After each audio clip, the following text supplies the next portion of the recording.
Il y a des moments où tu te regardes et tu ne te reconnais plus. Tu fais moins, tu parles moins, tu ressens moins, et tu finis par penser « je deviens faible ». Mais écoute-moi bien, ce que tu appelles faiblesse n'est peut-être pas une chute, c'est peut-être une transition. 1. La faiblesse apparente. La transition ressemble toujours à une perte. Moins d'énergie, moins de certitude, moins de réaction. Tu n'as plus la même force qu'avant, plus la même rapidité, plus la même assurance. Alors tu te juges. Mais la vérité, c'est que ce qui change à l'intérieur ne peut pas toujours être visible à l'extérieur. 2. Pourquoi la transition fait peur ? Parce qu'elle enlève l'ancien rythme, l'ancienne identité, les anciens repères. Tu n'es plus celui que tu étais, mais tu n'es pas encore celui que tu deviens. Et cet entre-deux est inconfortable. C'est là que beaucoup abandonnent. Pas parce qu'ils sont incapables, mais parce qu'ils ne comprennent pas ce qu'ils vivent. 3. Tu n'es pas en train de t'éteindre. Si tu étais en train de t'éteindre, tu n'aurais plus aucune conscience. Mais si tu souffres, si tu réfléchis, si tu te questionnes, c'est que quelque chose travaille en toi. La transition n'est pas une fin, c'est une réorganisation intérieure. 4. La transition réduit le bruit.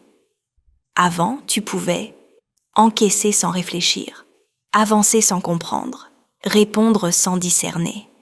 Aujourd'hui, non. Parce que la transition t'oblige à ralentir pour ne plus vivre en surface. Ce n'est pas une punition, c'est une maturation. 5. Ce que la transition ne fait pas. La transition ne te détruit pas. Elle ne t'humilie pas. Elle ne t'enlève pas ta valeur. Elle enlève ce qui ne peut pas aller avec la suite. Et parfois, ce qui doit partir, c'est une version de toi qui ne pouvait plus aller plus loin.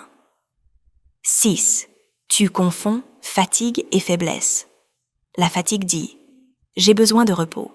La faiblesse dit « je suis incapable ». Ne confonds pas les deux. Tu peux être fatigué et rester profondément solide. Tu peux être lent et rester aligné. 7. La transition change tes priorités. Ce qui te motivait avant ne te motive plus. Ce qui te faisait peur avant ne t'impressionne plus. Et ce qui te faisait rêver te demande maintenant du sens. C'est normal. La transition réoriente ton cœur vers ce qui compte vraiment. 8. Voici la phrase clé, à entendre lentement. Écoute-moi attentivement. Tu n'es pas faible. Tu es en transition. Tu ne perds pas ta force. Tu changes de forme. Tu ne recules pas. Tu te réalignes. 9. Ce que tu dois faire dans cette saison. Pas forcer. Pas imiter les autres. Pas te comparer. Rester honnête. Rester vivant intérieurement.